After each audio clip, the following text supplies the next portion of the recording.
Ano pong masasabi niyo? Maraming salamat sa inyo lahat. Sa mga nagtigas ng tigas na lang. Malaking tulong din po sa amin. Thank you. God bless.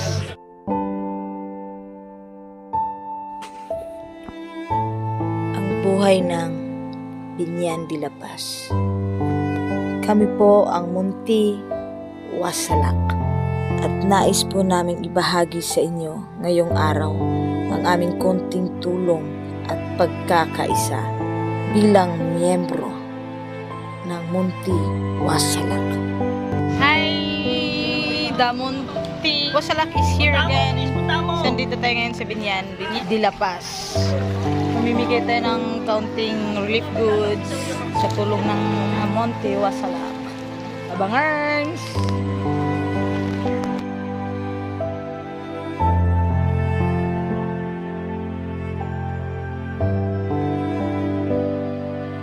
Munti Wasalak! Yay! May mas malalim pa dito. Malalim pa. Lulusubin namin yung mga hindi kayang lusubin ng iba. Yeah. Hanggang doon lang yung yung tulay. Cut off na siya. Nagkulang sa budget. Kinurap ng mga buwaya. Dapat sila dito ngayon, Sige, next! Next batch, please! Ang unang hakbang sa aming pagsubok sa Binyan de la Paz.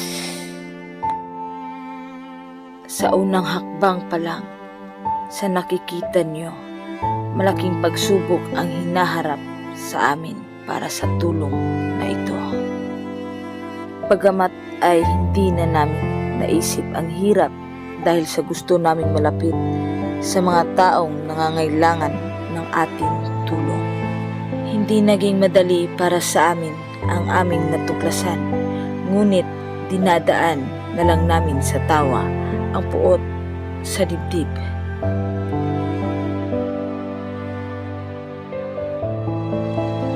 Ang buong akala namin nakarating na kami sa aming paruroonan.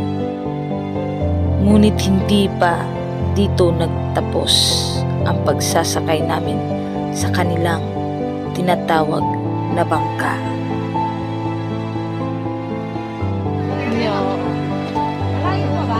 Tayo pa kami ng bangka.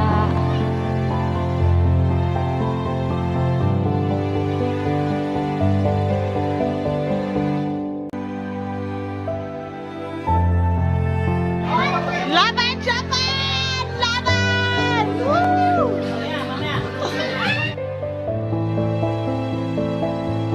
Grabe. Kanina, kulay green yung dadaanan natin. Ngayon, itim na talaga, ganito yung sitwasyon nila dito, guys.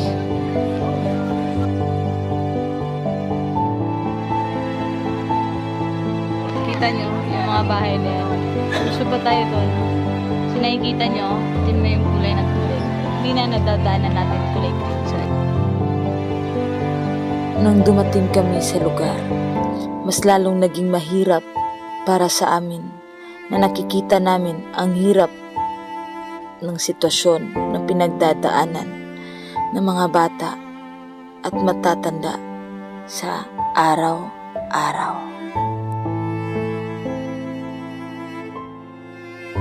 tao po! May tao po ba dito? Yan. Magandang hapon po. Yan. Yan. Pasensya na po. Yan po yung mga natin. Malaking gulat sa akin na narinig ko ang isang ali na nagsasalitang for the first time. So, before ka makapasok ng mga bahay, talagang dadaan mo na ng ganitong sitwasyon. So, dito, kabila. Boy.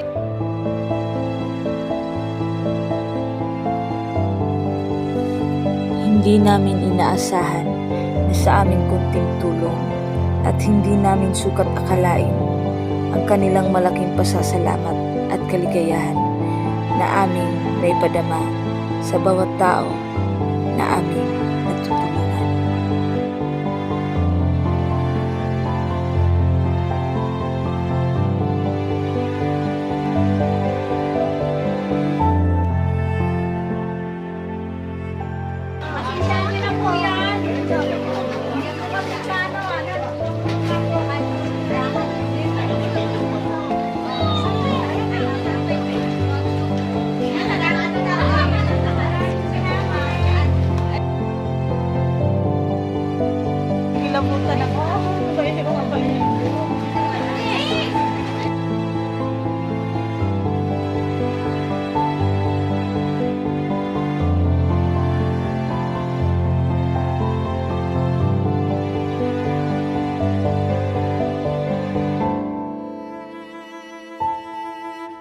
hirap.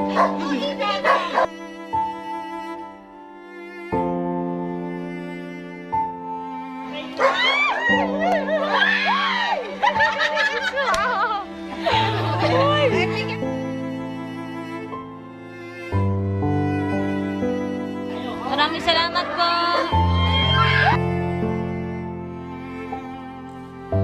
Ako po pala si Scarlett Lopez na pinapalayaw ng aking karangalan na anak kong si Jello.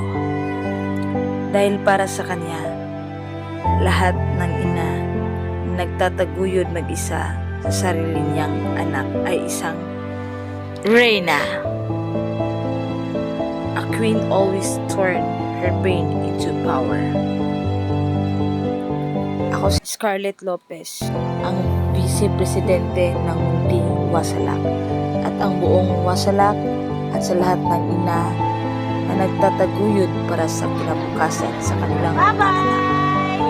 Kami ay Ayun, nananawagan meron pa doon sulok. sa mga gobyerno na sana matutunan ito ng pansin upang hindi maging sagabal o hadlang sa mga batang naghahangad ng magandang kinabukasan.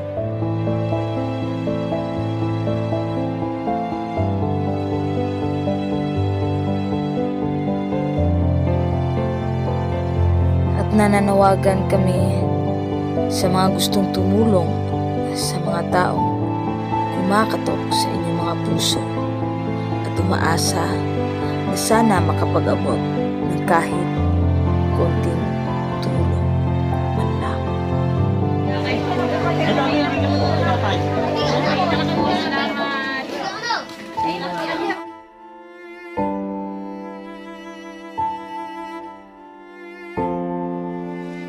Sa lahat ng umalalay at tumutulong at handang sumuporta sa Munti Wasalak, buong tagus-puso namin kayong pasasalamatan at sana pagpalain pa tayong lahat sa itaas upang makatulong pa tayo sa mga taong nangangailangan.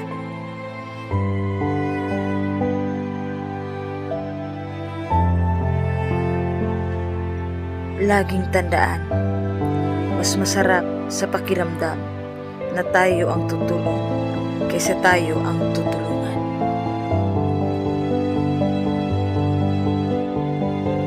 Dito na po magtatapos ang binahagi namin sa inyo na kwento sa Binyan.